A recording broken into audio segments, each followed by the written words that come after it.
सर्व दत्त परिवारास साष्टांग प्रणिपात. दत्त माझा मी दत्ताचा. रचना श्री गुरु दत्त चरणी अर्पण. तत्पूर्वी एक लाईक माझ्या स्वामींसाठी.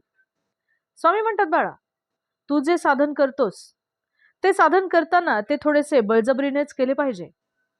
कारण आपण जे साधन करतोय त्याचा काहीतरी आपण नियम केला पाहिजे. तो नियम थोडासाच असावा, परंतु तो मात्र आपण प्राणापलीकडे सांभाळावा. कारण आपण जर जास्त नियम केला तर तो आपल्याला कसा चुकवता येईल याचेच आपले मन मार्ग शोधायला लागते. नामस्मरण करणे म्हणजेच परमेश्वराकडे चालणे होय. आणि आपण आपल्या साधनेमध्ये पुढे आलेलो असतो, मागे जात नाही. आणि आपण मागे जाणार नाही ना, याकडे आपले लक्ष पाहिजे. भिऊ नकोस, मी तुझ्या पाठीशी आहे. अवधूत चिंतन श्री गुरुदेव दत्त. दिगंबरा दिगंबरा श्रीपाद वल्लभ दिगंबरा. श्री स्वामी